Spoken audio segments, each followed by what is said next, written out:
Bien, je pense que nous allons pouvoir commencer. Bonjour à tous, je suis Glenn Pierce et je suis le vice-président de la partie médicale de la Fédération mondiale de l'hémophilie. J'ai le plaisir aujourd'hui de modérer cette série de webinaires. Aujourd'hui, c'est le deuxième concernant la prise de décision. Nous en avons déjà eu un il y a 2 semaines. Aujourd'hui, nous sommes donc dans la partie de mars, du mois de mars, le 12 mars. Nous allons entendre le docteur Stephen Pipe et le docteur Barbara Kunkel. Nous allons parler des bénéfices de ce projet, quels sont les avantages, qu'est-ce qui fait que cela peut fonctionner mieux, quels sont les contrastes. Nous allons comparer les différents traitements, les différents produits qui existent sur le marché, de façon à pouvoir prendre des décisions équilibrées en tenant compte des avantages et des inconvénients. Aujourd'hui, nous allons entendre parler des produits eux-mêmes, des risques associés à ces produits. Avec tous les médicaments, il y a toujours des avantages et des inconvénients. Il est important de les analyser dans leur ensemble de façon à prendre des décisions informées et de façon aussi à comprendre de quoi il s'agit lorsque vous parlez avec votre médecin traitant, avec les familles, pour comprendre le traitement le plus adapté et pourquoi vous devez essayer d'obtenir ce traitement auprès de votre gouvernement. Prochaine diapositive.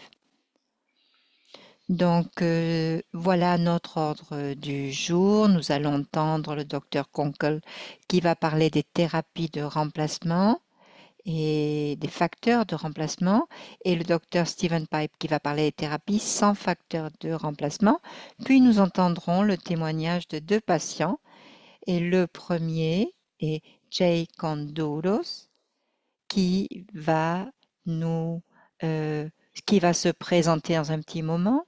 Jay a une hémophilie B, il vit au Canada. Il a participé à un essai clinique sur la thérapie génique en 2016. Il a collaboré avec la FMH à la table ronde sur la thérapie génique. Il crée des vidéos. Il dirige actuellement une boulangerie avec sa femme en Ontario, à Kitchener. Et ensuite, nous entendrons Gareth Hayes, qui est un étudiant de première année en médecine de l'Université de Texas aux États-Unis et il est un ancien élève du programme de la NBDF.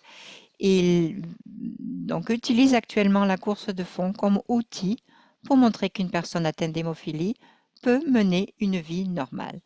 Bien, j'ai déjà présenté Barbara, donc pour ceux qui n'avaient pas entendu la première séance, Barbara et Steve sont très actifs aux États-Unis au sein de la communauté atteinte de troubles de la coagulation. Barbara est professeure de médecine à l'Université de Washington à Seattle. Elle siège au conseil d'administration de la Fédération mondiale de l'hémophilie et co-préside le conseil du registre de thérapie génique. Et Steve est professeur en pédiatrie, professeur de pathologie à l'Université du Michigan. Il est directeur du programme d'hémophilie pédiatrique et des troubles de la coagulation et il est aussi directeur du laboratoire spécial de coagulation. Tous deux ont participé à notre programme d'aide humanitaire. Nous avons fait différentes réunions, différents webinaires concernant ce programme qui continue à évoluer d'ailleurs. Bien, nous allons maintenant passer à notre question du jour. Je voudrais vous poser ici une question au début de ce séminaire que je vous en reposerai une autre à la fin. Vous êtes un homme de 60 ans atteint d'hémophilie A sans inhibiteur et vous avez été traité avec un traitement à la demande avec des produits à demi-vie standard toute votre vie. En fonction de vos connaissances, quel traitement choisiriez-vous? poursuivre avec le produit de concentré de facteur à demi-vie standard ou le traitement de demi-vie prolongée à la demande. Prophylaxie, donc à demi-vie ultra longue comme Ultavio, Altuvio, pardon, anticorps bispécifiques, Emibraz par exemple, agent de rééquilibrage comme concizumab ou une thérapie génique. Donc vous avez ici la possibilité de répondre à cette question qui vous a été posée et ensuite nous commencerons notre séminaire.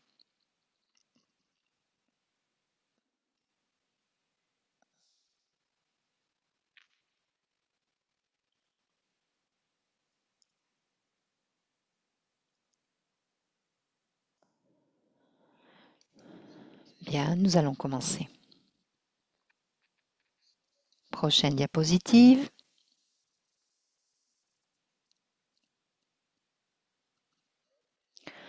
Donc nous donnons la parole à Barbara.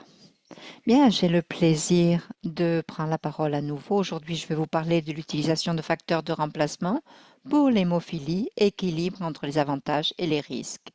Voilà mes conflits d'intérêts. Je participe à des recherches. Je fais des études et des recherches pour des nouveaux produits. Aujourd'hui, je vais vous parler de questions de sécurité, de réactions allergiques, de transmission virale, d'inhibiteurs, de surveillance des laboratoires et je parlerai des avantages et des risques et de leur équilibre. Alors, parlons maintenant des réactions allergiques. En ce qui concerne le concentré de facteur 8, ils sont plus fréquents qu'avec les concentrés moins purs, mais on peut encore voir des produits plus purifiés, dérivés du plasma et des produits recombinants. Et le EAS, qui est un centre de surveillance de sécurité de l'Europe, a recensé 32 cas d'anaphylaxie. Ils ont commencé à collecter des données en 2008 et donc 32 cas d'anaphylaxie grave, dont 17 avec des concentrés de facteur 8 et de facteur von Willebrand. Alors, en ce qui concerne les concentrés de facteur 9, cela peut survenir avec le développement d'inhibiteurs du facteur 9. Cela est plus fréquent chez les patients qui présentent de grandes délétions génétiques. Cela peut aussi être associé avec des syndromes néphrotiques et en général, cela répond mal aux tentatives de tolérance immunitaire. Passons maintenant à la transmission des maladies infectieuses. Donc, les produits sanguins, le globule rouge, plasma, cryoprécipité, sont en général non inactivés viralement. Ce sont des produits donc qui sont utilisés et qui ne sont pas inactivés et la sécurité de ces produits dépend des pratiques en vigueur dans le pays où le produit sanguin est fourni. Et si vous voyez sur ce tableau, à la droite, les risques de transmission par unité,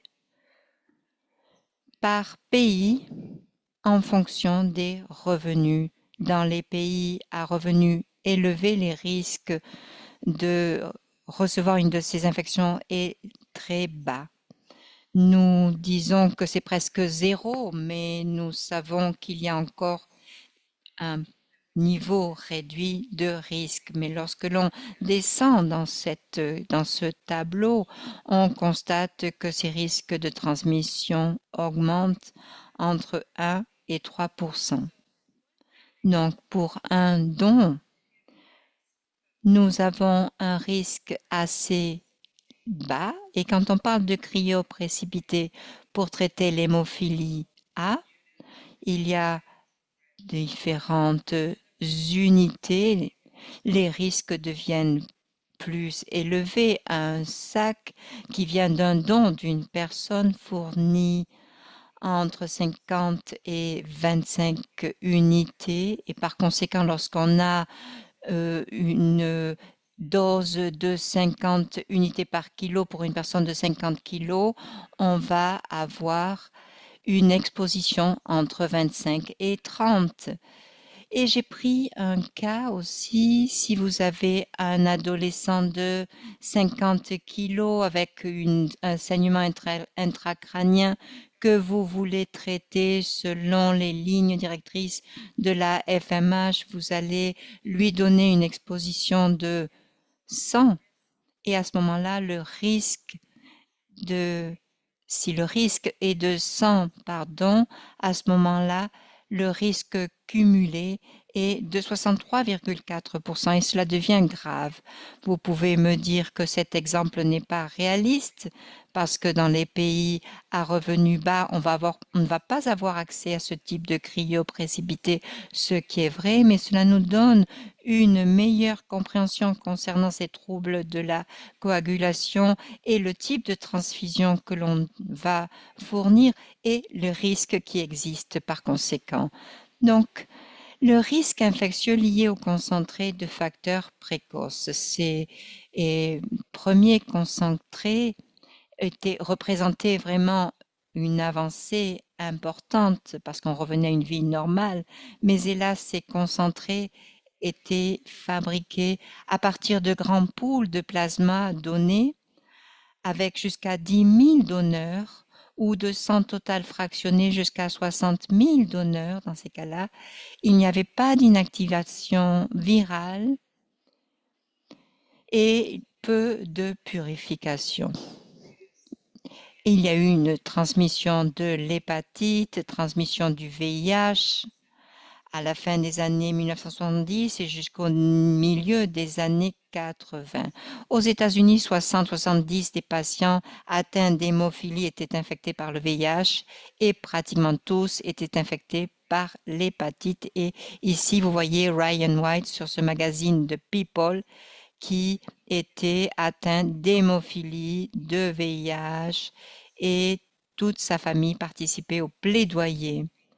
Certains pays ont eu recours à des poules de donneurs volontaires dont le taux d'infection par le VIH est plus faible, mais le taux d'infection par hépatite reste élevé. Donc ici, vous voyez un graphique sur la gauche avec une proportion de VIH, le nombre d'individus devaient ou avaient des probabilités d'être infectés en fonction, ici vous voyez des chiffres du facteur 8 ou du facteur 9 de l'intensité du traitement et le risque d'infection du VIH est augmenté lorsque les personnes recevaient beaucoup de concentrés de facteurs. Mais maintenant, les méthodes de contrôle ont éliminé cette transmission du VIH par les concentrés et par conséquent, cette transmission a beaucoup diminué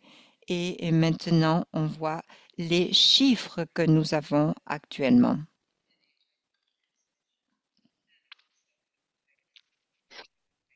Donc, c'est maintenant possible d'éviter la transmission de l'hépatite B et C dans une étude effectuée aux États-Unis dans 6 États. De la part des Centers for Disease Control, la proportion affectée avec VIH était de 0 après 1994 et pour HCV, 0 après 1992 et pour l'hépatite B après 1993. Nous n'avons pas de test. Nous n'avions pas de test pour l'hépatite C jusqu'à 1992. Ces maladies ne pouvaient pas être éliminées jusqu'au moment de pouvoir la mesurer. Nous avons le système EUHASS.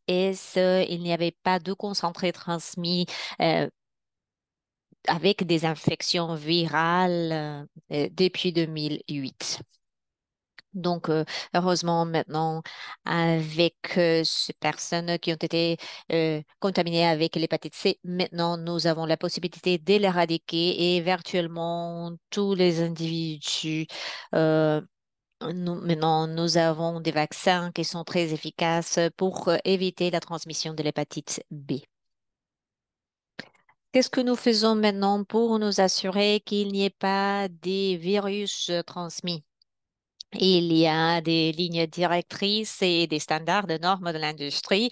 Euh, pour les produits dérivés du plasma, il y a un criblage des donneurs et tests de poules de plasma avant la purification et méthode d'inactivation virale aussi.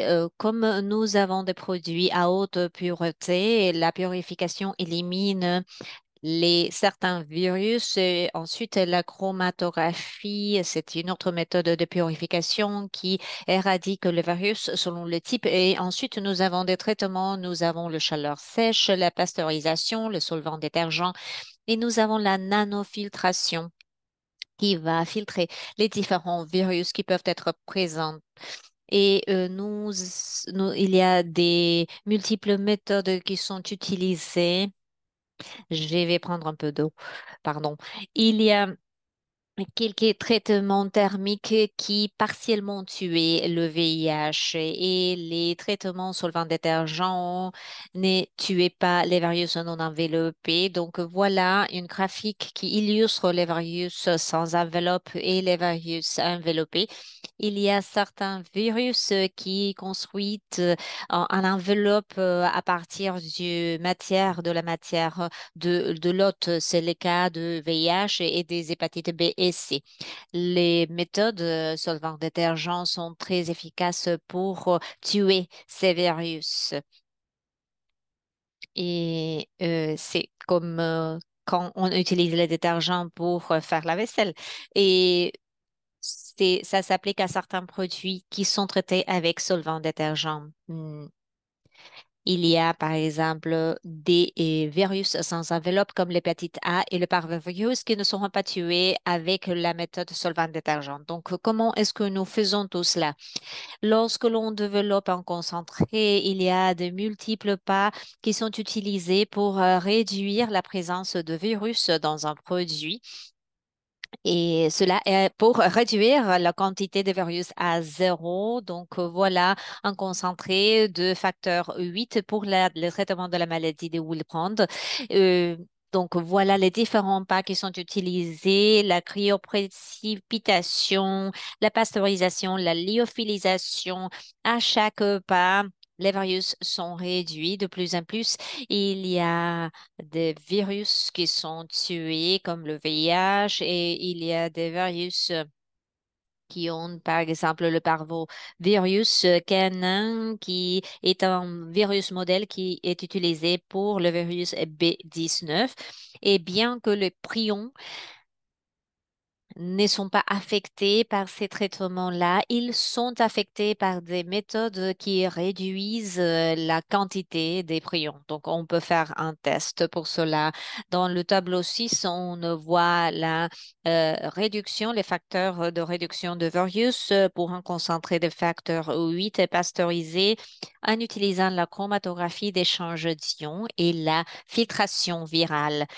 Nous avons aussi des risques d'infection non virale. J'ai mentionné les prions. Il y a des méthodes qui vont réduire la quantité des prions présents dans un échantillon. Aucun receveur de produits dérivés du plasma n'a reçu de diagnostic de MCJ, mais un prion a été détecté à l'autopsie chez un patient hémophile. Donc, cela a revêtu une certaine préoccupation.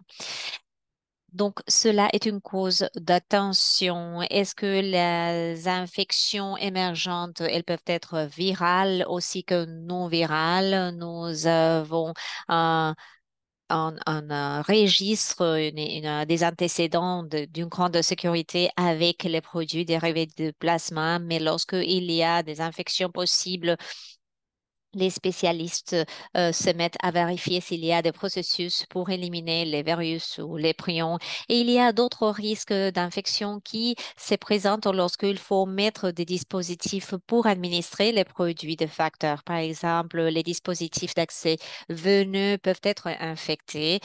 Donc, il y a des infections par cathéter de porte à casse, par exemple, qui peuvent se produire dans 0,2 tous les 1000 jours de cathéter. Le risque augmente. En général, ce sont les infections bactériennes du sang et il y a des infections qui sont associées au fonctionnement ou au malfonctionnement du cathéter et ils sont plus fréquents avec les implants externes et chez les enfants avec des troubles hématologiques, surtout parce qu'il y a des saignements, il y a du sang dans ce site, dans cet endroit et cela fait que les enfants soient plus et une propension plus profonde aux infections. La ponction veineuse directe est rarement associée à une infection. Et je dois dire que avec mon expertise sur l'hémophilie, je n'ai eu qu'un patient qui a été contaminé à cause de la ponction veineuse.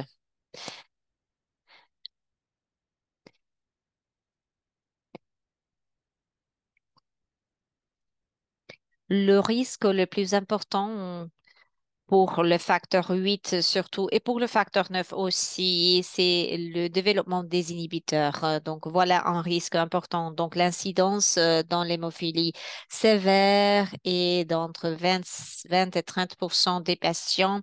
Certains d'entre eux seront transitoires, mais il y a d'autres qui auront des titres assez hauts. Pour l'hémophilie B, nous disons qu'en général, c'est 2%, mais quelques études ont démontré que le pourcentage est plus haut que cela. Euh, En général, les inhibiteurs se présentent tout au début du traitement et en général, l'inhibiteur se réduit, mais jamais jusqu'à zéro. Et dans l'hémophilie B, il peut être associé à des réactions allergiques. Il y a des patients dans l'hémophilie A non sévère qui peuvent présenter des inhibiteurs. Il y a certains changements des protéines, par exemple, et en général, et ça survient après une exposition intense au facteur et ces patients-là peuvent développer un inhibiteur de facteur 8 exogène et non endogène. C'est pour cela qu'il faut faire des tests génétiques pour l'hémophilie.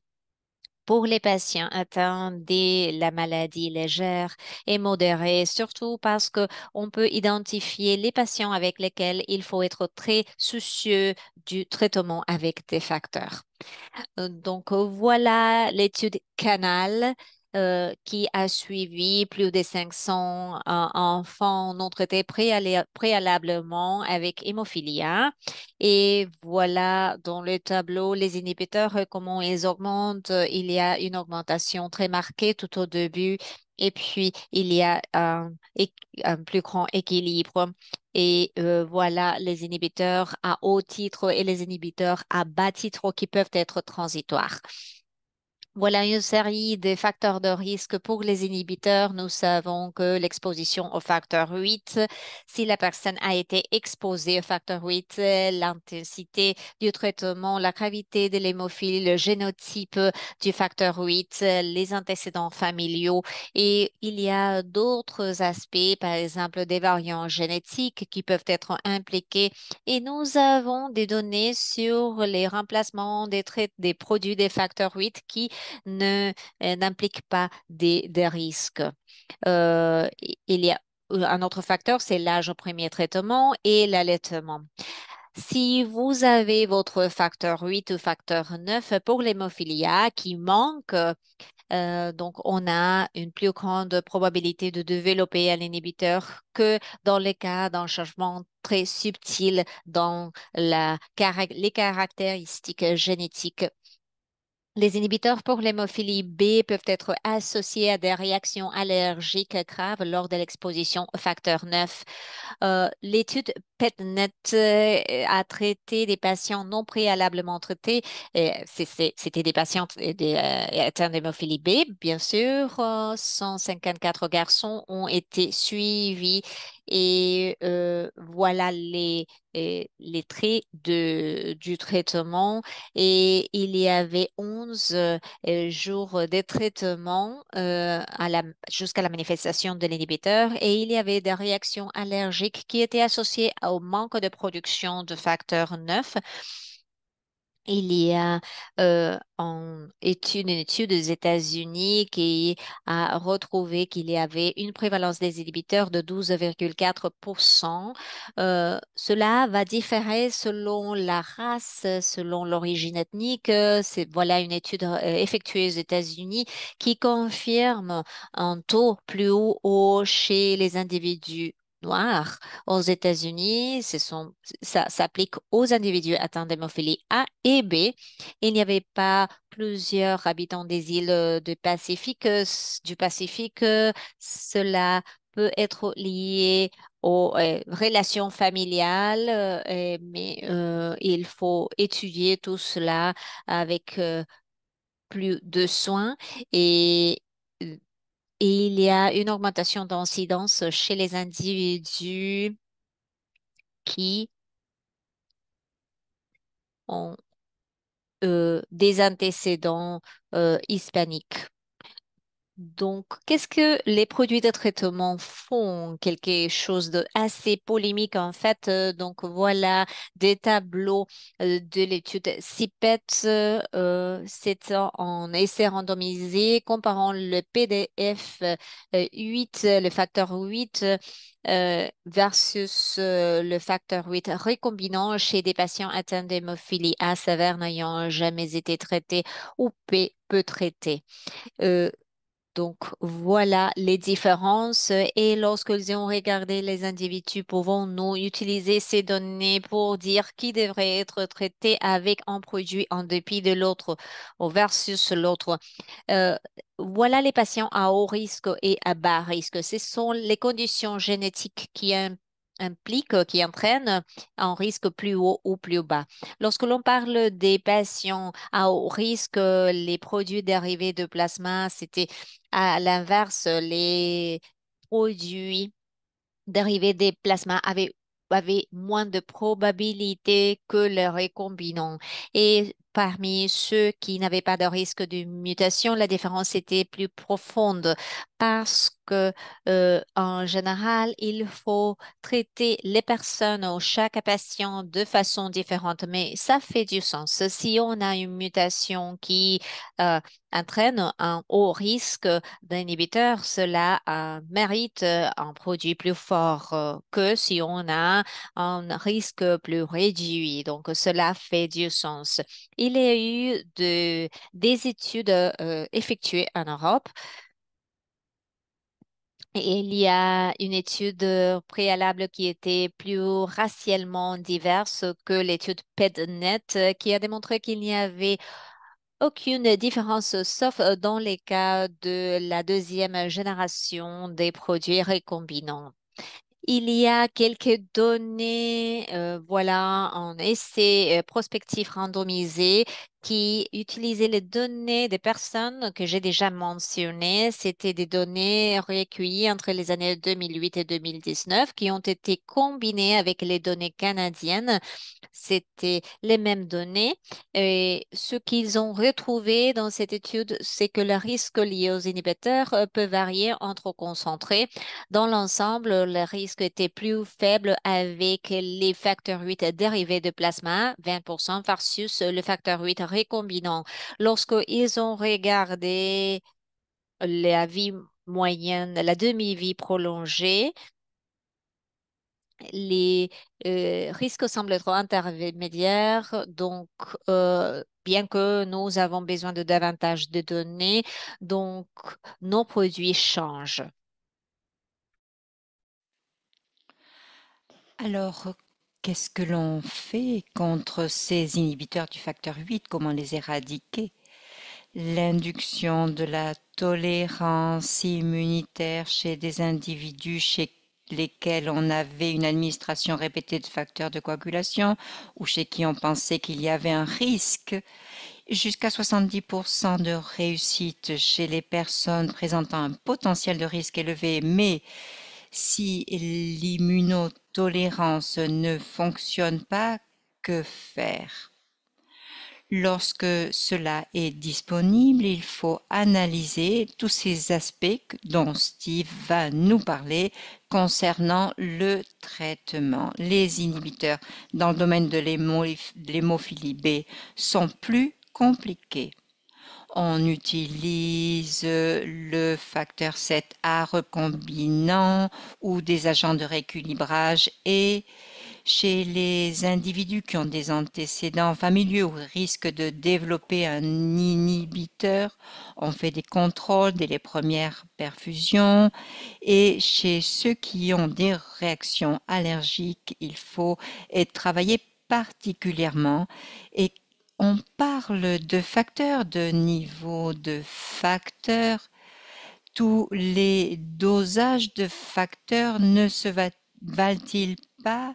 Non. Si les laboratoires utilisent différents instruments et que l'on commence à modifier ces facteurs, tout cela devient plus confus. Il faut tenir compte de cela. Donc, les laboratoires utilisent différents instruments, coagulomètres et différents réactifs. Ils sont souvent jumelés.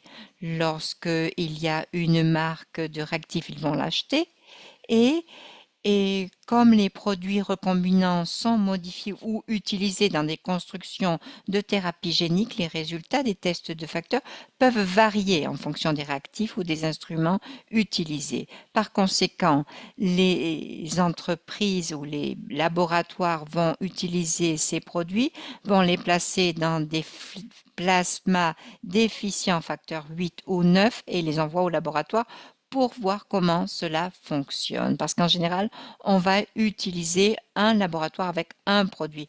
On a différents types de dosage, on a différents types de tests avec tous les facteurs de coagulation que vous voyez à gauche et on mesure, on va évaluer la formation du caillot. Ensuite, on va prendre le plasma, on va ajouter d'autres éléments pour que le caillot se forme. Du point de vue de ces tests, il y a aussi des essais chromogéniques du facteur 8 et du facteur 9 et pour que la coagulation ait lieu, on ajoute un peptide qui peut être clivé, qui nous donne un signal qui va être corrélationné avec le facteur 8 ou le facteur 9 et son activité. Cela ne nous donne pas toujours les mêmes résultats. Ici, vous avez différents exemples.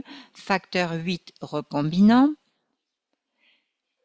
de fusion avec différents concentrés. Et quel est le résultat? Eh bien, le résultat entre la droite et la gauche est assez similaire et à mesure, vous remarquez que l'angle en bas atteint des niveaux très bas avec différentes variabilités. Ici, un autre produit différent qui s'appelle le Afstyla qui est comparé ici avec l'autre produit, l'Advait, ce qui est une bonne comparaison. Et les barres en bleu foncé sont la moitié des barres en rouge, comme vous le voyez sur ce graphique. Et ce que l'on recommande, c'est que si l'on prend une dose, le patient peut se retrouver aux urgences avec un facteur 8 et il ne le sait pas. C'est pour ça qu'il est important de le savoir et avant.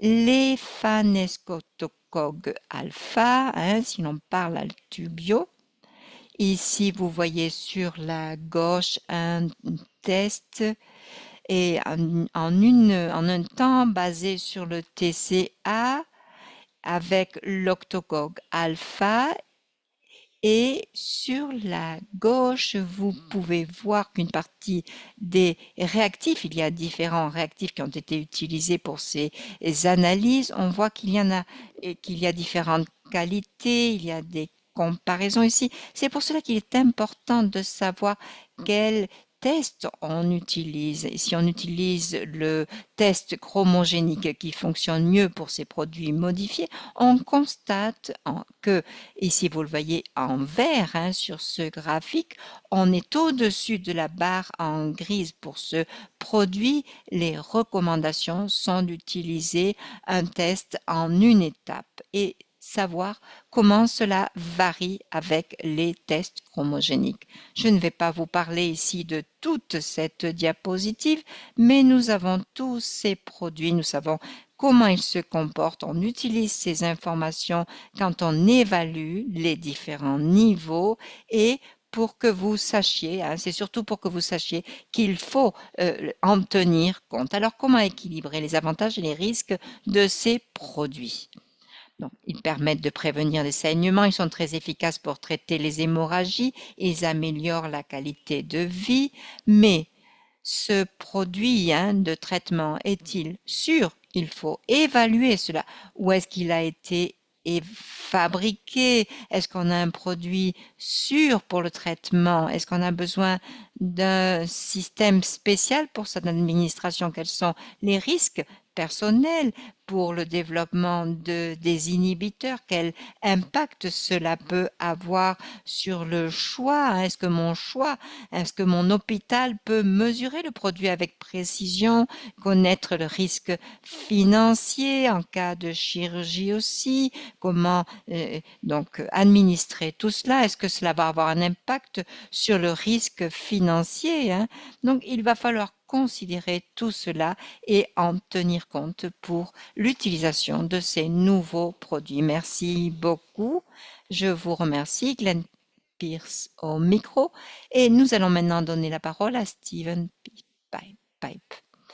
Stephen Pipe au micro. Bien, merci beaucoup. Je reprendrai la suite après Barbara.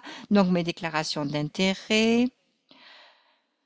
Pour les produits dont nous avons parlé, j'ai travaillé comme consultant pour le développement de ces produits et j'ai travaillé à différents essais cliniques aussi. J'ai participé donc à ces recherches.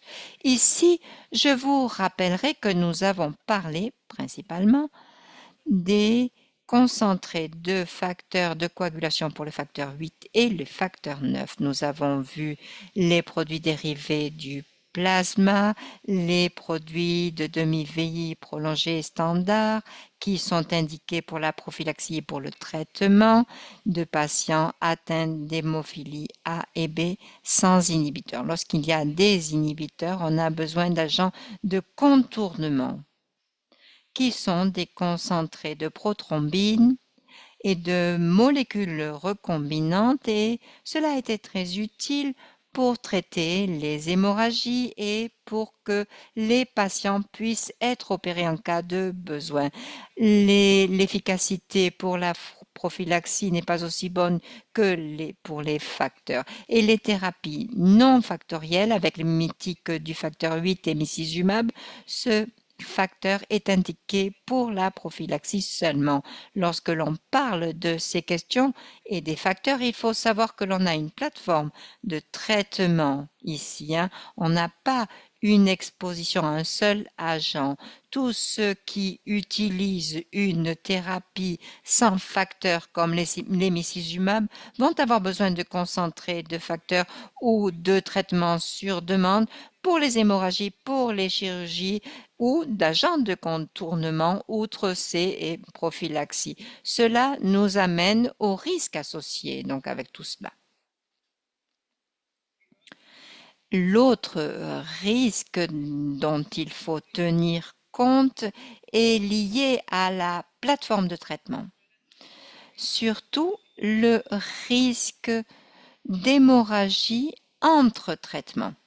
Si l'on regarde sur la droite la pharmacocinétique des molécules de facteur 8 SHL ou EHL. Vous voyez ici les pics de concentration maximale auxquels on parvient après les perfusions pour des niveaux de plasma qui ensuite vont diminuer. Et ici, l'objectif est de maintenir ces niveaux en dessous, hein, loin de ces pics, hein, bien sûr, et dans les cas de l'hémophilie sévère. Hein.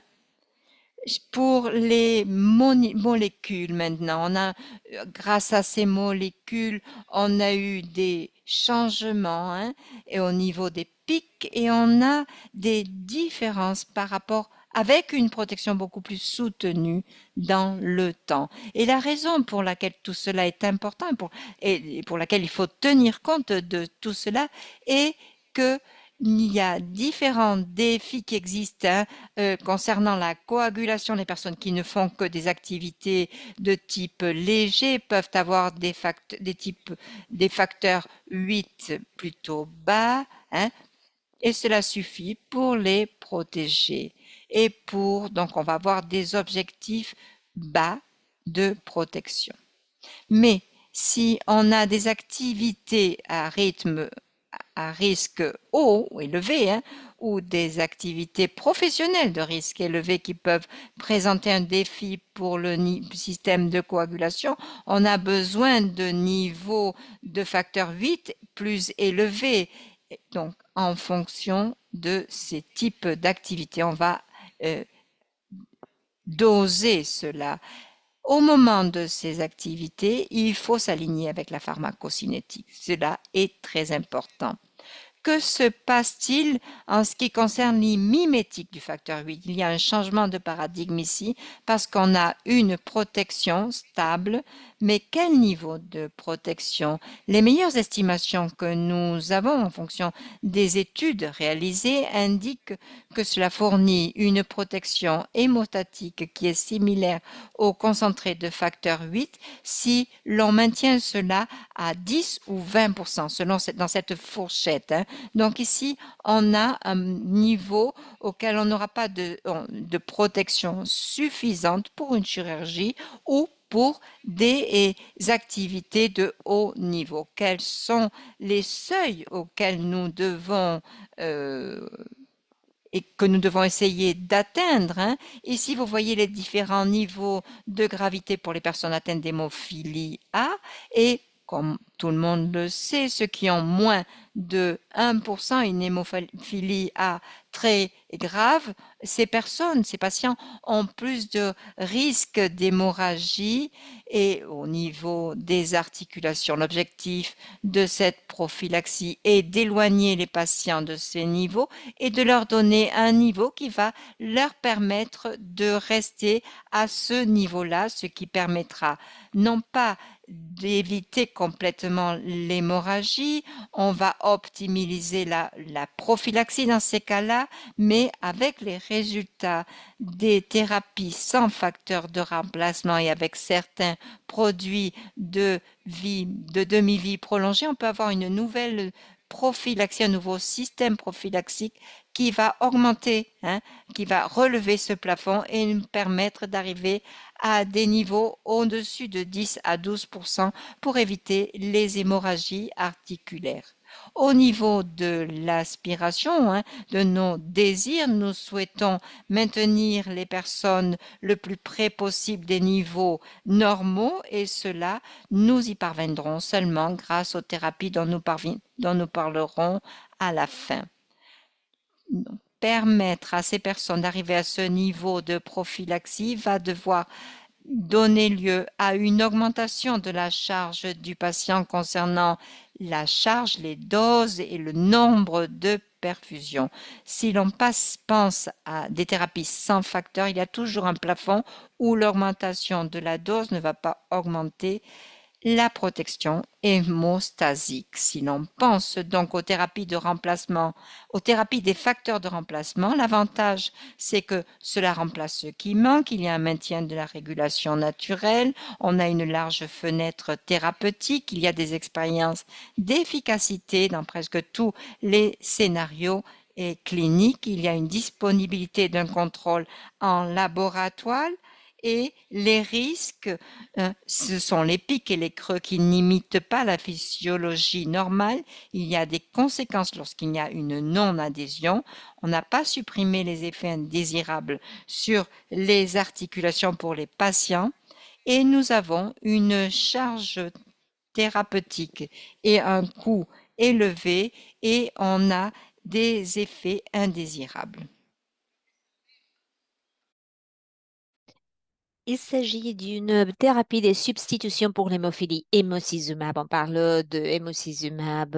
Il n'y a pas un évitement de facteur 8. Il y a des patients à risque de développer des inhibiteurs. Donc, voilà une thérapie où l'on peut éviter l'exposition au facteur 8 et donc réduire le risque des inhibiteurs. Et c'est un traitement qui a démontré une protection supérieure contre les saignements par rapport à la prophylaxie par facteur 8 et il a un effet positif sur la qualité de vie.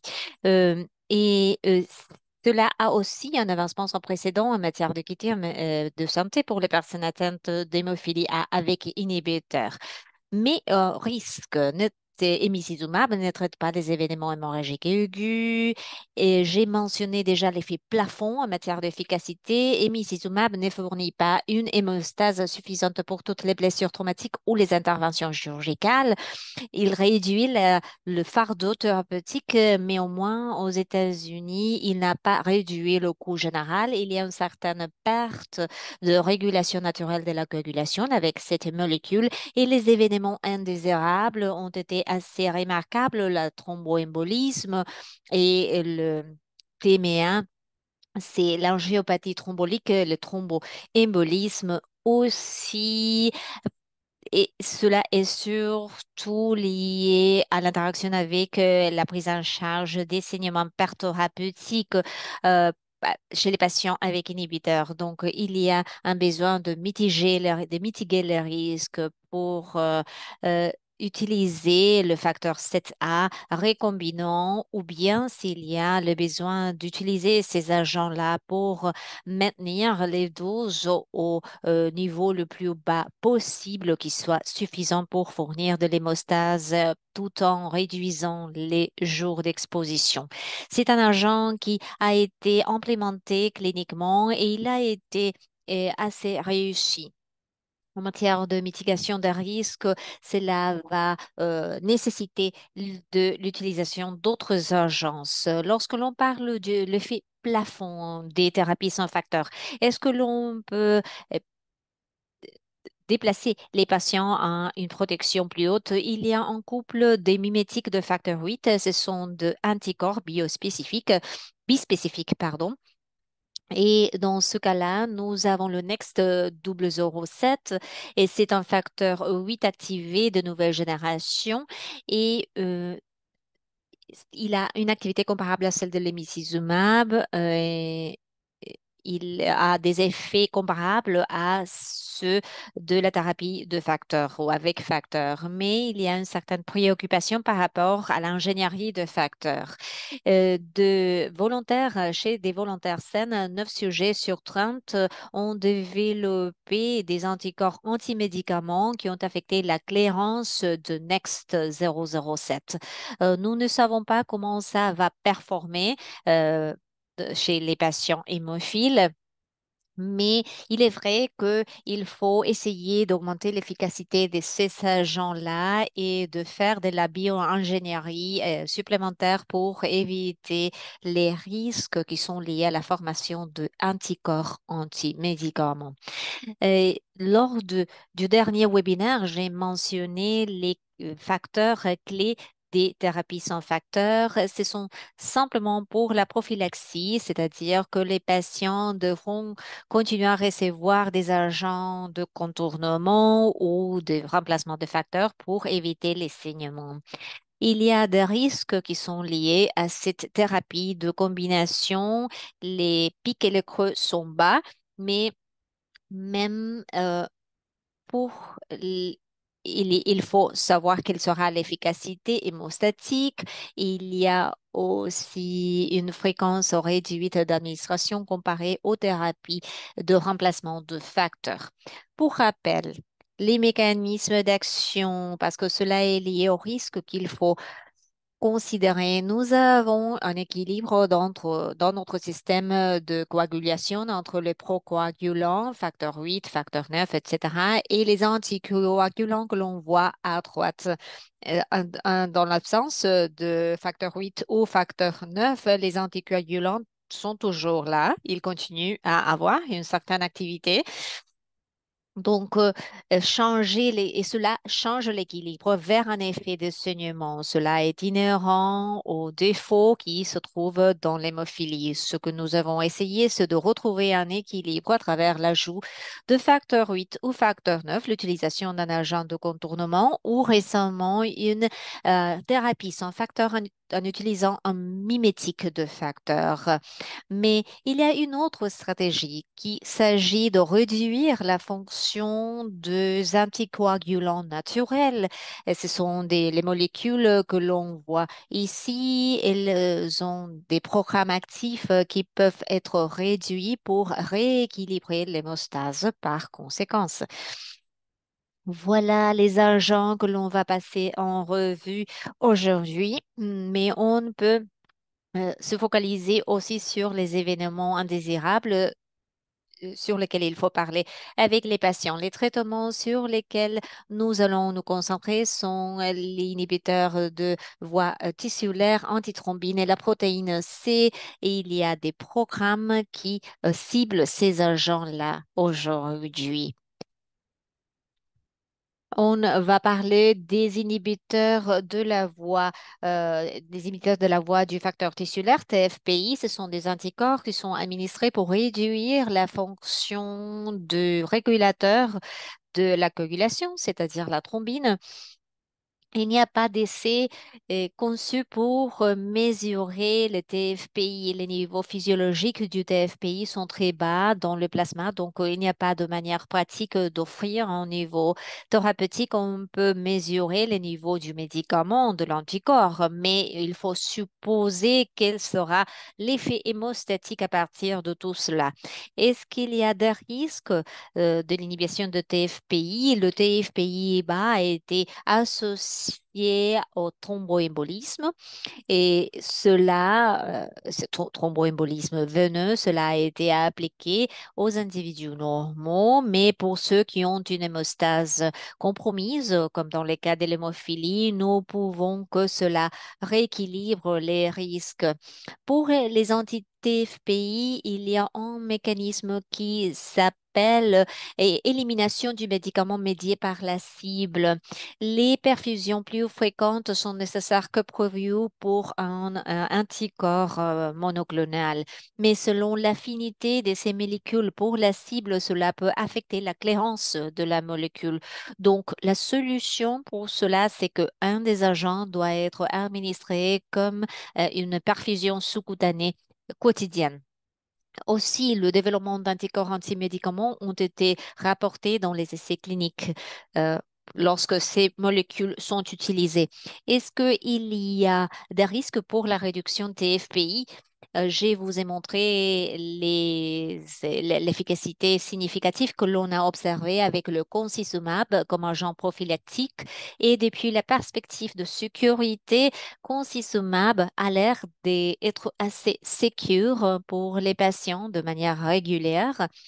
Pourtant, un événement thrombembolique sérieux s'est passé chez un récipiendaire de concizumab dans un essai et il y avait deux récipiendaires qui ont reçu concizumab dans un autre essai. Donc, l'essai a été interrompu, et des mesures de mitigation de risque ont été implémentées et le traitement a été repris.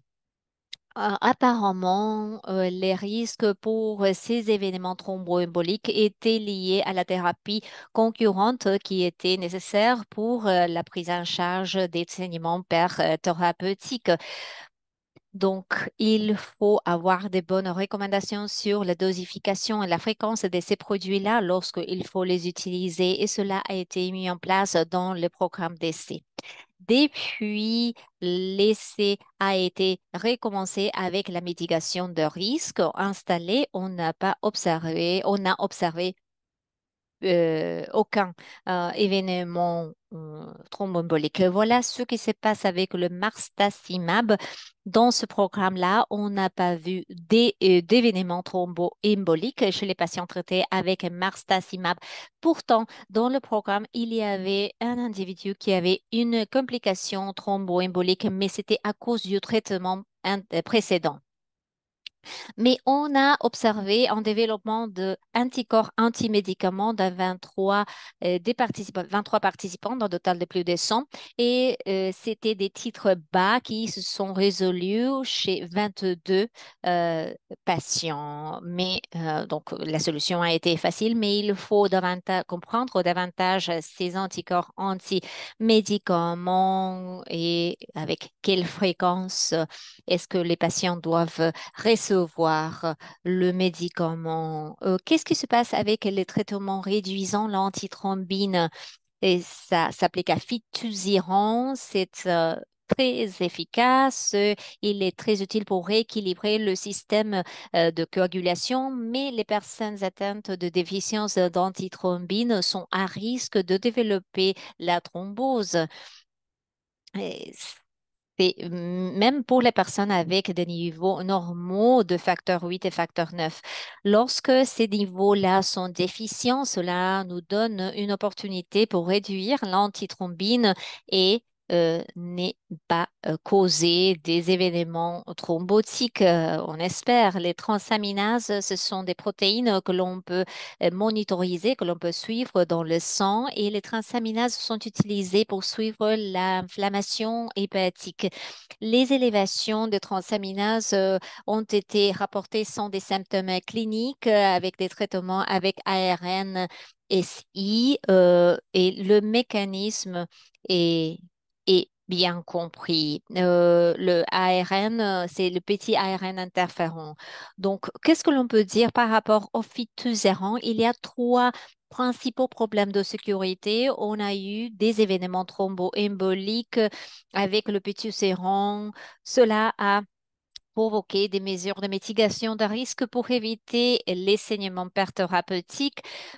Et il y a eu les transaminases élevées aussi. Voilà une autre chose qui a été notée. Et puis, on a implémenté différentes mesures dans l'essai pour pouvoir continuer. J'ai mentionné les transaminases élevées chez les patients traités, mais on a aussi constaté des événements biliaires, cholécystite et cholestase. Cela entraîne des problèmes pour, et pour dans la partie hépatique. Donc, les patients dans le schéma, une atténuation supplémentaire de risque après une suspension volontaire quand il a passé du schéma posologique initial à un schéma posologique à base d'anthrombine, ciblant des niveaux d'AT compris entre 15 et 35 à cause de ces questions liées à la sécurité, le schéma de dosification a été révisé. Maintenant, nous avons des niveaux d'antithrombine entre 15 et 35. Comment est-ce que cela se compare avec les schémas de dose à dose fixe de 80 mg? Dans cette dose, par exemple, on a vu une réduction de 10%, 10, 20%, c'est pour l'antithrombine. Donc, ces complications-là ont été associées avec un équilibre réduit de réduction de antithrombine. Donc, la raison pour tout cela, c'était pour que les patients euh, doivent passer peu de temps au niveau le plus bas de réduction d'antithrombine. Donc, est-ce que le profil de sécurité peut être amélioré tout en maintenant l'efficacité de contrôle des saignements? Un collègue à moi a présenté tout cela il y a quelques semaines. Et je crois qu'à partir de ces données, il y a une réduction substantielle pour les patients à risque et aussi une réduction dans l'élévation des transaminases et une réduction des événements biliaires. On, les chiffres sont semblables à ce que l'on a observé dans la population hémophile qui n'a pas reçu la thérapie knockdown. Le prochain programme de thérapie sont ces thérapies anti-APC qui ciblent l'APC pour restaurer la génération de thrombine chez les personnes atteintes d'hémophilie. Donc cette déficience de protéine C va réduire la production de thrombine et cela et si les autres coagulants sont à un niveau normal. Par conséquent, on pense que l'on peut cibler l'APC et rééquilibrer l'hémostasie et parvenir à réduire le risque de thrombolie.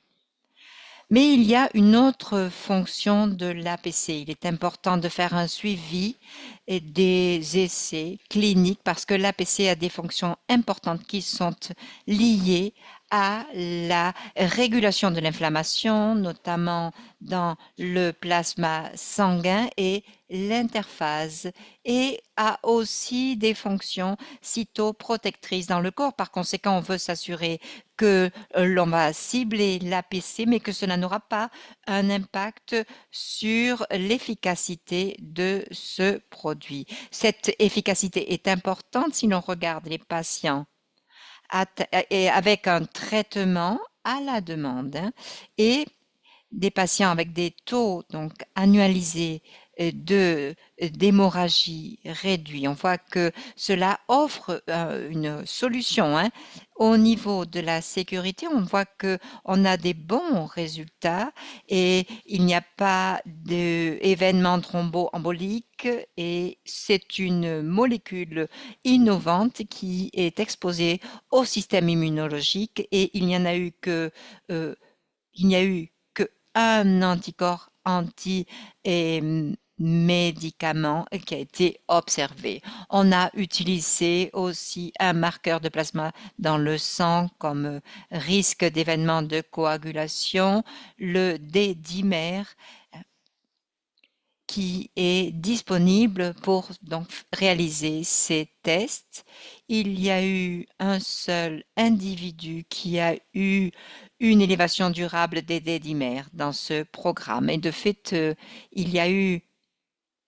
ce patient a eu une infection dentaire qui a contribué à cela, à cette élévation durable, hein. Les autres individus n'ont pas eu d'élévation durable des dédimères. Cela ne fait que commencer. On va voir comment on continue à développer tout cela pendant la phase 3 du programme. Et maintenant, je vais conclure en vous parlant de la correction des niveaux de facteurs 8 et 9 et de la thérapie génique. Quand on parle de thérapie génique, hein, on va travailler sur le gène qui codifie les facteurs 8 et 9 et on va travailler au niveau du foie et des hépatocytes où les cellules du foie vont synthétiser la protéine des facteurs 8 et 9 qui est sécrétée dans le plasma et cela va avoir un effet stable au niveau du facteur 8 et du facteur 9. Le premier risque sur lequel nous devons nous concentrer quant à la décision est les attentes du patient. C'est une réalité de tous ces programmes. L'ampleur de la réponse peut varier considérablement d'un patient à l'autre. Il n'y a pas de réponse clé concernant le niveau auquel on pourra parvenir en recevant le même traitement qu'un même patient, qu'un autre patient. Et la durabilité de la réponse varie également. Et donc, en fonction des programmes cliniques, hein, et en fonction de cette variation de ces types de traitements, les patients doivent accepter de vivre avec cette incertitude et voir ensuite quels sont les résultats qu'ils obtiendront, hein. Il y a aussi une question de sécurité, hein, concernant ces traitements en particulier, hein. Ce sont des problèmes de sécurité potentiels pour toutes les thérapies géniques en cours de développement pour l'hémophilie. Donc, cela fait partie de la prise de décision quand on parle avec le patient. Il faut parlé donc des problèmes hépatiques qui peuvent surgir, hein, la toxicité hépatique à cause de la transaminite, et la toxicité hépatique ici est claire, hein, et cela est asymptomatique chez la plupart des patients et en général passager. Pourquoi est-ce que nous nous concentrons sur cette toxicité hépatique? Eh bien, c'est parce que des fois, cela peut être associé à un risque d'une perte de l'expression transgénique. Cela peut diminuer ou disparaître, et pour ce faire, pour réguler, hein, tout cela, nous avons utilisé un système de traitement immunosuppresseur avec des corticoïdes oraux et autres immunosuppresseurs qu'on utilisait, hein, de manière passagère, hein. Alors, on va affecter l'immunité de ces patients. Ils vont avoir une immunité affaiblie. Quant aux thromboses, est-ce qu'il y a des risques de thrombose? On a constaté qu'il pouvait y avoir des niveaux de facteur 8 ou 9 qui vont être au-dessus des niveaux physiologiques normaux. Et par conséquent, à ces niveaux-là, hein, de facteur 8 ou de facteur 9, on peut avoir des risques supérieurs de thrombose. Il y a eu des conséquences donc de l'augmentation de l'expression de ce facteur avec des thromboses chez certains patients. Et dans certains programmes cliniques, si on a des niveaux, hein, et qui sont supérieurs, on recommande d'utiliser des anticoagulants pour pouvoir contrôler tout cela et parvenir à un niveau plus facile de contrôle. Et l'oncogénèse, alors s'il y a un risque de malinisation, hein, auprès de certains organes, hein, comme le foie, hein, on n'a pas constaté jusqu'à maintenant dans les essais cliniques, mais il faut continuer à le contrôler. Autre question plus grave au niveau de la sécurité, et c'est la toxicité pour le foie.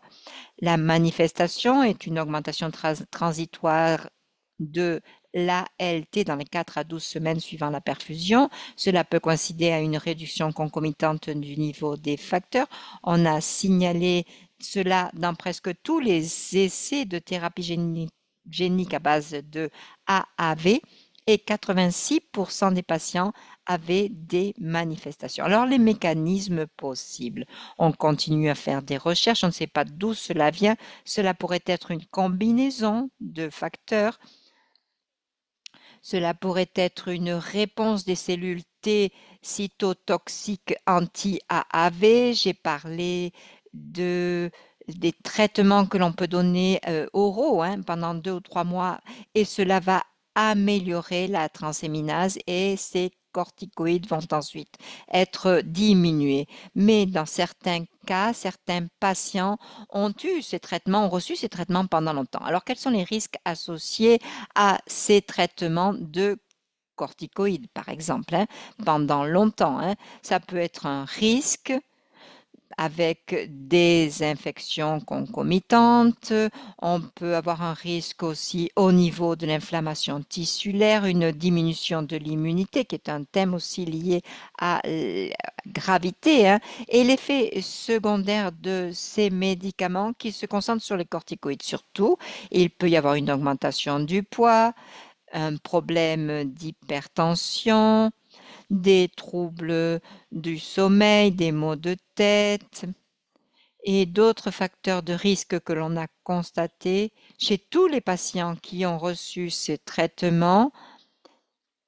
Et il faut en parler avec les patients, surtout si ces patients vont recevoir un traitement de facteur 8 avec des probabilités élevées de devoir prendre des corticoïdes oraux. Et puis, j'ai déjà parlé du risque de malignité, donc la surveillance de l'oncogénèse. Ici, on parle d'hommes de 65 ans qui ont reçu cette thérapie tissulaire, et au cours de la vie de l'homme, il peut y avoir une malignité qui surgit. On a constaté cela dans les essais cliniques. On a fait des recherches à niveau élevé et on a fait des biopsies en faisant des analyses de gènes où on on a comparé ces tumeurs avec des tissus adjacents normaux. Et ce que l'on peut dire, c'est que dans toutes les tumeurs que l'on a examinées jusqu'à maintenant, il n'y a pas de preuve comme quoi cette tumeur a été provoquée ou a été propagée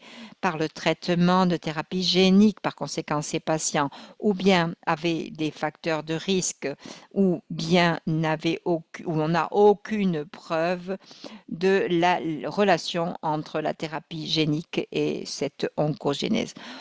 Nous avons parlé de l'approche actuelle et future des soins. On a parlé des mécanismes d'action de ces agents. Aujourd'hui, nous allons nous concentrer un petit peu plus sur la préoccupation liée à la sécurité. Alors, je veux répéter ce que j'ai déjà dit concernant le traitement de remplacement. On a parlé d'infections transmises par le sang, d'inhibiteurs, d'anaphylaxie, d'anticorps anti-médicaments avec certains traitements à base de facteurs. On a eu des thromboses et d'autres défis qui étaient liés à ces essais cliniques. Quand on parle de thérapie de non-remplacement, on parle de thrombose, de la microangiopathie thrombotique, des anticorps anti-médicaments qui ont été une caractéristique de ces programmes. Et il y a aussi d'autres problèmes avec que l'on a constatés dans ces essais cliniques parce qu'on ne dépend plus des facteurs 8 ou 9 traditionnels ici. Hein, dans ces tests, dans ces essais, on ne remplace pas la molécule. Avec la thérapie génique, on parle aussi des réponses immunitaires aux vecteurs RAV, on parle de toxicité hépatique, on peut avoir aussi d'autres facteurs de risque qui peuvent surgir. On ne sait pas si les inhibiteurs sont des risques pour les thérapies géniques, on n'a pas constaté cela, mais il y a des patients, on a travaillé avec des patients qui avaient des risques de développement d'inhibiteurs très bas, mais il faut continuer à faire des recherches. Et tout cela est lié à l'effet d'intégration vectorielle. Tout cela nous amène à nous demander s'il y a des risques de déclencher une malignité, si ce sont des risques théoriques ou pas. On n'a pas constaté cela dans les essais cliniques, dans les essais faits avec des animaux. Pour le moment, on en est là. En tout cas, je vous remercie de nous avoir présenté tout cela. Steve, Glenn Pierce au micro. Merci beaucoup, Barbara et Steve. Ces deux eh, webinaires nous donnent vraiment un bon panorama de tous les traitements qui existent et qui sont sur le marché et de leurs perspectives. Par conséquent, nous vous remercions vraiment. Alors, il y a une question qui a été posée pour chacun d'entre vous. Je vais vous poser ces questions, puis je vous demanderai d'y répondre rapidement. Alors, Barbara, la question est liée à donc un patient nouveau atteint d'hémophilie. Comment penser au risque d'inhibiteurs avec un produit recombinant, de demi-vie prolongée, des patients qui commencent directement avec l'hémicizumab, hein, donc c'est une troisième composante importante de la question. Et pour Steve, avec les agents de recombinant, rééquilibrant, est-ce que vous pourriez faire un commentaire concernant les risques associés avec l'utilisation de facteur 8 ou du facteur 9? Facteur 8 ou facteur 9 conventionnel.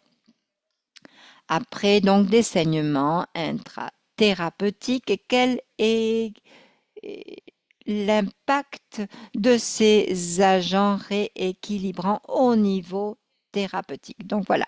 Donc pendant que vous réfléchissez à ces questions, nous allons donner la parole à Jay qui va nous donner ses perspectives concernant les différentes options de traitement qu'il avait et nous allons revenir en attendant à notre question 1.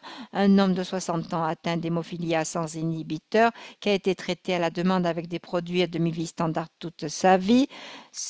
Donc une hémophilie A grave sévère, hein. Les options de traitement sont, maintenant que vous venez d'entendre toutes ces informations, hein, quel traitement choisirez-vous? Poursuivre avec le SHL ou le HL à la demande, prophylaxie avec le SHL ou EHL, prophylaxie à demi-vie ultra longue, par exemple Altuvio, anticorps bispécifiques, c'est-à-dire M-Libra, pardon, agent de rééquilibrage, concizumab ou thérapie génique.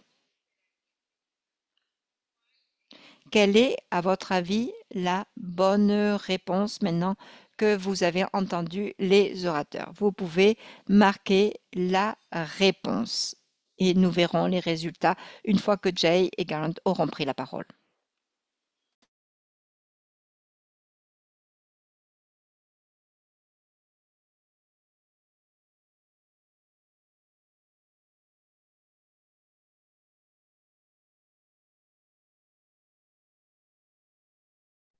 Eh bien,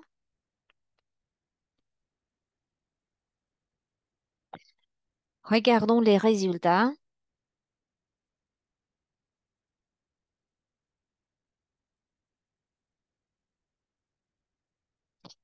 Donc, apparemment, la plupart des personnes se sont intéressées à l'anticorps bispécifique, suivi par la prophylaxie avec des demi-vies ultra prolongées.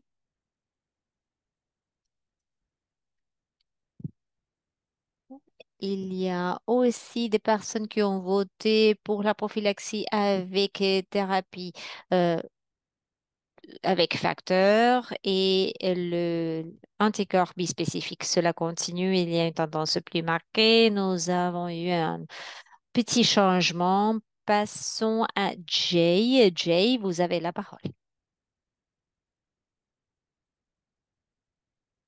Merci de m'avoir reçu dans votre réunion. On m'a demandé de parler sur mon opinion lorsque j'ai décidé de changer mon traitement, le type de traitement et comment j'ai évalué les risques et les bénéfices. Lorsque l'opportunité s'est présentée pour que je entre à l'essai en 2015, mes seuls choix étaient pour les produits à demi-vie prolongée. Et mon opinion, c'était que ces produits n'étaient pas encore très disponibles et j'étais assez content avec les produits recombinants et les traitements à domicile. Donc, ce type de thérapie n'était pas dans mon esprit. Mais lorsque j'ai reçu la lettre de mon hématologue avec cette opportunité de laisser tête PET,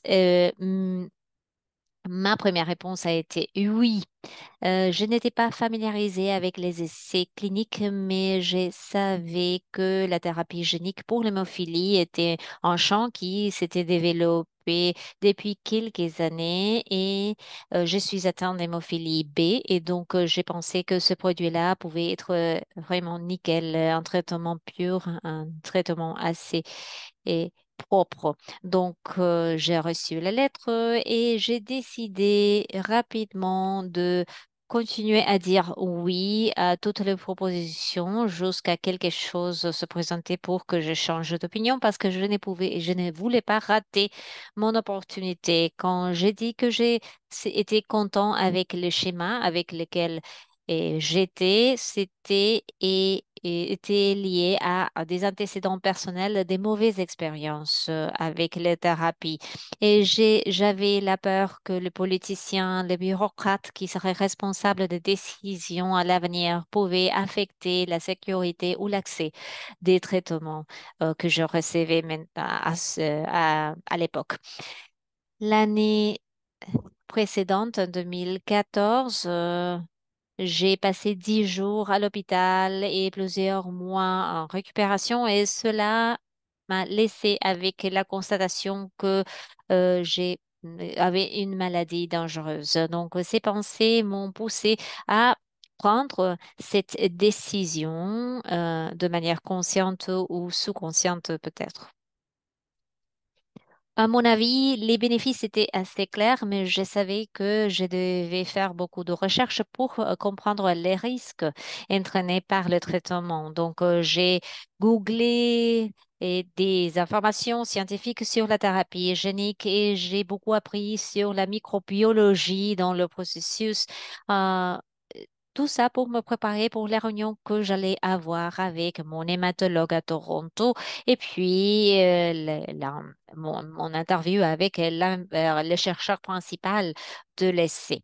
J'ai retrouvé des informations sur les personnes engagées dans le domaine de la thérapie génique et surtout dans mon essai clinique, l'essai dans lequel j'avais été enregistré, souscrit. Donc, je me sentais assez à l'aise donc avec les risques qui étaient entraînés par le traitement. C'était plus ou moins les mêmes risques que je connaissais déjà et je savais aussi que les informations indépendantes que j'ai retrouvées étaient alignées avec ce que mon médecin m'avait dit.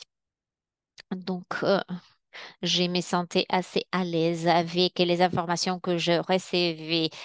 Également, je me sentais assez à l'aise avec les personnes avec lesquelles je devais traiter, des personnes très consacrées, des personnes qui étaient très orientées à la science, des scientifiques fiables, des personnes qui étaient vraiment responsables de ma santé, qui considéraient ma santé comme une priorité. Donc, c'était durant ce processus qui conduisait à la dosification, je savais que je pouvais sortir de l'essai si jamais me sentais mal à l'aise. Je ne me suis jamais sentie obligée à suivre l'essai. Et donc, il n'y avait pas des signes d'alerte pour moi. Je n'étais préoccupée préoccupée par rien durant les 6 mois conduisant à l'essai. Donc, c'est comme ça que je continue à dire oui. Et me suis plongée dans la thérapie génique en juin 2016. Et voilà la fin de mon histoire. Merci. Merci beaucoup, Jay. Merci de vos informations. Et il s'agit d'une série de décisions assez complexes que vous avez révisitées et reconsultées en permanence. Le prochain orateur, Garrett Hayes, a eu un petit problème et c'est pour cela qu'il a enregistré son intervention. Donc, on va mettre la vidéo maintenant. Bonjour à tous, je m'appelle Garrett Hayes, j'ai 25 ans, j'habite à Dallas, dans l'État de Texas. Je suis un patient atteint d'hémophilie A sévère. J'ai été diagnostiquée lors de ma naissance et j'ai reçu thérapie de remplacement de facteurs prophylactiques durant toute ma vie. Grâce à tout cela, j'ai eu une bonne évolution. Euh, et j'ai eu beaucoup de bleus dans mes jambes et dans mes bras lorsque j'étais enfant. Et, mais ce n'était pas grand-chose. Et lorsque j'ai suis passée aux perfusions endoveineuses lorsque j'avais 8 ans. J'ai commencé à expérimenter des bonnes évolutions. Les saignements étaient très peu fréquents. Il y avait très peu de articulations cibles. Et grâce à tout cela, euh, j'ai pour moi, c'était assez simple de changer des traitements ou bien de mettre mon pari sur des traitements novateurs.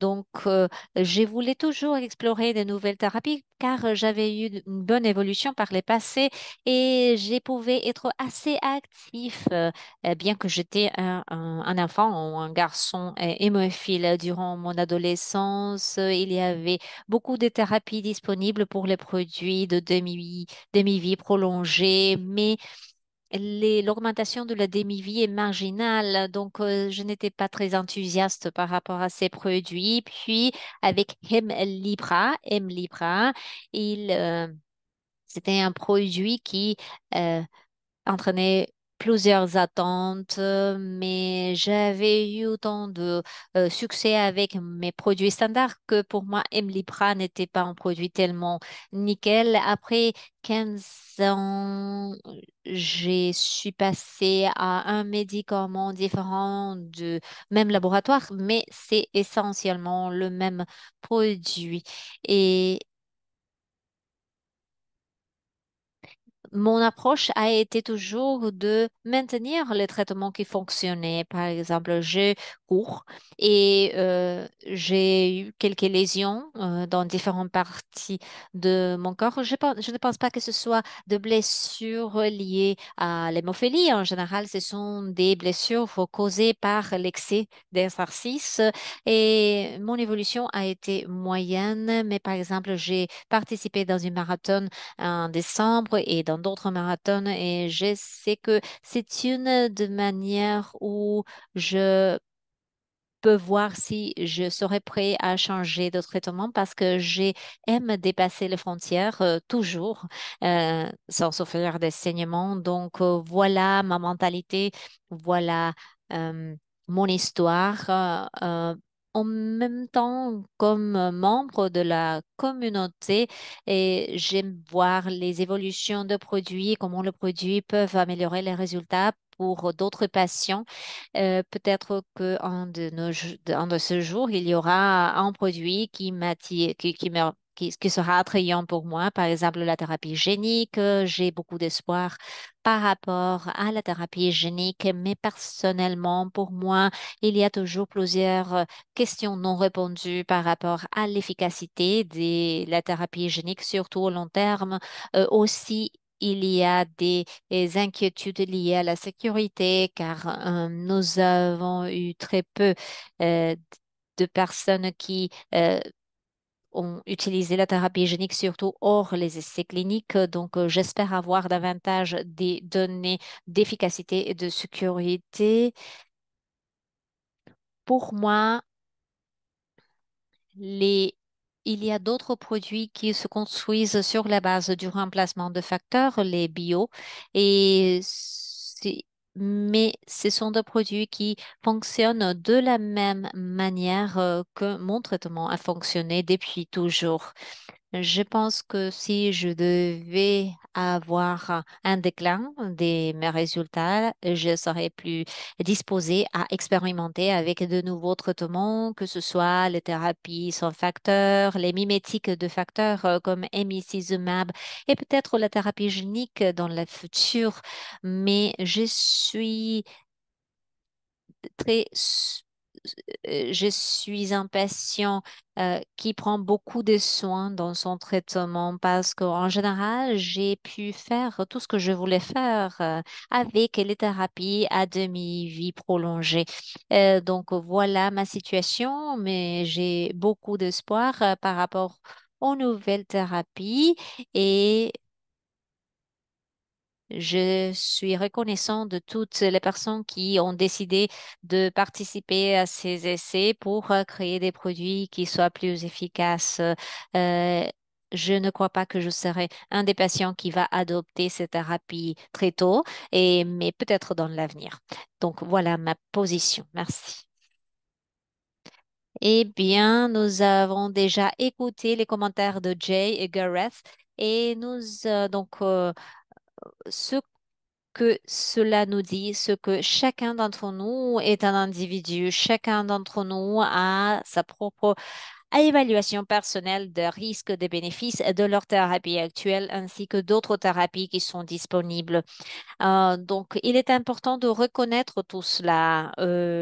Et cela fait partie de cet outil de prise de décision, n'est-ce pas? Il s'agit surtout d'aider les patients et les soignants à prendre les types de décisions que nous avons déjà écoutées de la part de Jay et Gareth et les autres orateurs.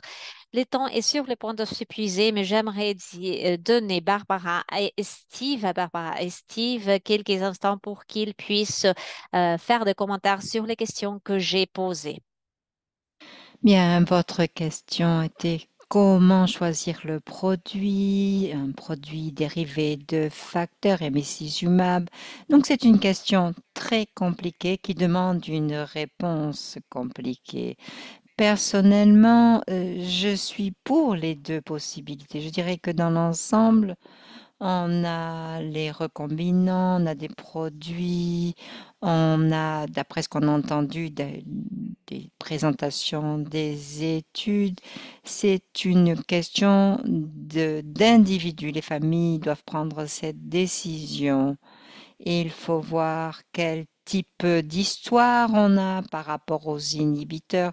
À ce moment-là, les produits vont faire une différence en termes de résultats et en termes de risques aussi qu'il faut analyser.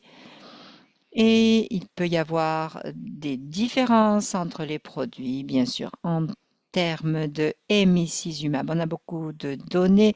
La question était, est-ce qu'il y avait des différences en termes de produits par rapport au risque d'inhibiteurs? Nous n'avons pas ces données.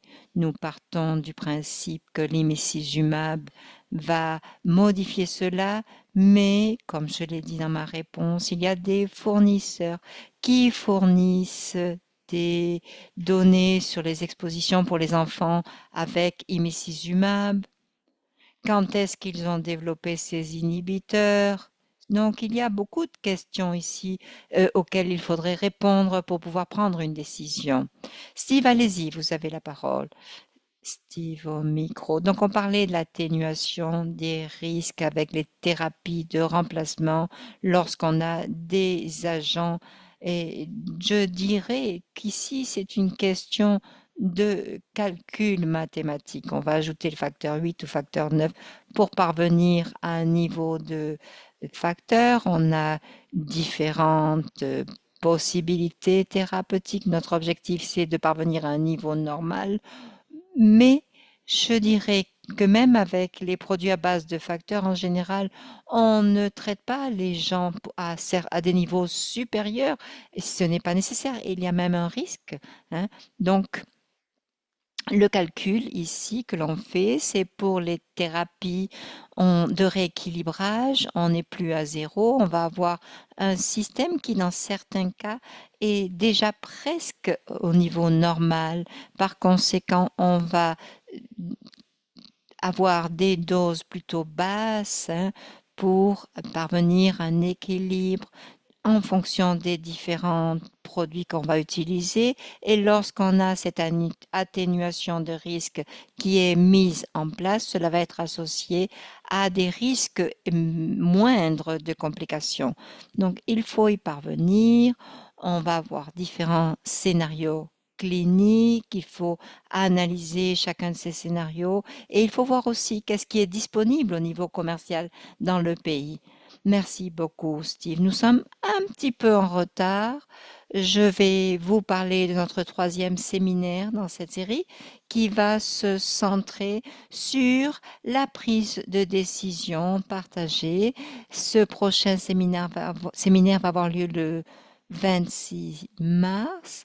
L'objectif est d'aider les médecins, le personnel soignant et les patients à faire le meilleur choix possible et à obtenir les meilleurs résultats possibles en fonction de leur traitement. En tout cas, nous remercions les intervenants pour leurs commentaires et nous remercions les participants et nous vous disons à la